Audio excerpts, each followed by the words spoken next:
This one is about being in partnership and trusting your partner, trusting yourself, and trusting the relationship. And it's so much more than that. Let's get into the question and then I'm going to unpack it. My husband has been flirting with women. He told me that he does this to feel good about himself. Makes him feel like he still has it, as he puts it. He's 46. Should I be concerned he will cheat? Or what should I do to keep his eyes from wandering? Loaded question. That's all I've got. But let's work with what I have, right? Let's work with what we had. So firstly, let's start with him. If he's needing to flirt with other women to feel good about himself, firstly, I don't want to shame that, right? Because that's where he's at in his life. And there's an opportunity there. There's an invitation for him to look a little deeper around, why does he need that? What's that really giving him? What's the void he's attempting to fill? Or what is the big feeling he's attempting to avoid? What's the void he's attempting to fill, or the big feeling or feelings he's attempting to avoid by getting this pleasurable rush, this ego boost? Again, don't want to shame this man. He's, some would say, oh, it's evident, it's clear. He's going through a midlife crisis. He's 46. He's reevaluating his life. Maybe. There's a reason why we have a midlife crisis, so to speak. It's an evaluation of self. We hit that age, 40 to 50 years old, and depending on what school of thought you look at, it's a time for deep reflection. It's a time for how were we in our 20s? How were we in our 30s? How were we in our 40s? Did we accomplish, experience, live the life that we wanted to? And so many people live with regret and shame. They then get this rush of adrenaline moving through them thinking, I've just wasted my life. I have deep regret. I have resentment. I need to start living life. What did I do? And then the people on the end of that, the children, the wife, in this instance, the friends, they feel neglected, they feel abandoned, and it's honestly less about them and more about the internal chaos. When chaos isn't a bad thing, I'll come back to that another time. But this internal chaos, this confusion that this individual feels, and they don't know what to do with it. And so the pain can be so intense and so immense. The thought of all the deep regret and the wasted time, which isn't the case, but that's the perception, the feeling, the internal reality that one's experiencing. And so they need to replace that pain with immense pleasure. And in this instance, it's flirting. For some other people, it's buying a sports car. I know it sounds cliche, but there's psychology behind this. There's things that are actually happening that are real and tangible, physiologically, hormonally, biologically, psychologically, emotionally in this individual. It's a reevaluation of life. Human beings, we're fairly predictable. Really, we are. And there's a lot of mystery and unknown to us, but we're fairly predictable. We can see the patterns that play out.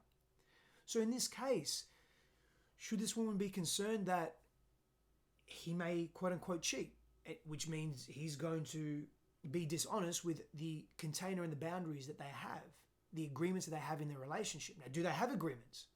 Is his flirting part of the agreement? Is that allowed? Is she allowed to flirt? Does she want to flirt? What are their agreements? And so will he cheat? I can't answer that. Should she be concerned? Potentially. Because he may need a bigger hit if he doesn't start really dealing with the stuff that's underneath the surface. And so the bigger hit means more pleasure, and more pleasure may be more beyond the flirting. Maybe it's not enough. It's not enough reassurance or confirmation that he's enough. So he needs more. That could look different for everyone. So should she be concerned? Should's an interesting word, but yeah, she could be concerned. What should I do to keep his eyes from wandering? That's a big question. What angle do you want to take? You could take the angle of make sure you're enough for him. Make sure you're self-confident in your being so his eyes don't need to wander. Keep him on his toes. Integrate spontaneity and variety and novelty into your relationship. Ask him what he wants. You can do all of these things. And you can also, if this is a real concern for you, invite him into couples therapy or couples coaching. Invite him into exploring what's underneath his need to flirt. Has he had that behavior all of his life? Again, is it part of your agreements? It makes him feel like he's still got it. Got what? What's underneath that? And what do you need? So as a woman, I ask you, as a wife in this relationship who's having this experience, watching their man flirt, it sounds to me like you don't really appreciate that completely. But that's not completely evident either. You're more concerned whether he's going to cheat. What does that mean to you? What has your history in childhood been like around intimacy, giving and receiving love, around you being abandoned or left? What are your primary concerns here? What is this activating within you? Again, an opportunity to go a little deeper. What's it bringing up within you? What are your needs here? Because this is another opportunity and invitation for you to ask for your needs and what your boundaries are. What are your healthy boundaries around how you want to be in relationship and what you want and need from him? What your expectations are from him. And expectation is an interesting word. I don't like using it. What are your preferences? Expectations are rigid.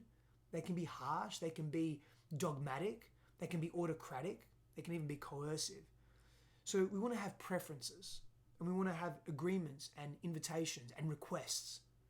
And I'm not using soft language here to beat around the bush, as we say in Australia. I'm using empathetic language. Language that is inviting, that isn't intrusive and threatening. Because if it's threatening, then you're losing the point. You're not able to communicate. And the opposite of that is that rigidity that we don't want either. Because then we get lost in their perspective and your perspective, and you're just butting heads. So a lot of questions here. A lot of changes we experience around this age, 45 to 55. Deep reevaluation, particularly men. We have a decline, a deeper decline in our hormones, in our biology begins to shift depending on how healthy we are. Let's face it, most men around this age are not, statistically are not healthy. They're obese, they're overworked, they're overstressed.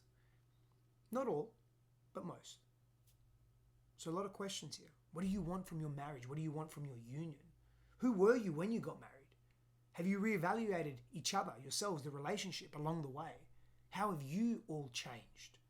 Big questions. But if you don't ask them, you remain stuck in stagnancy.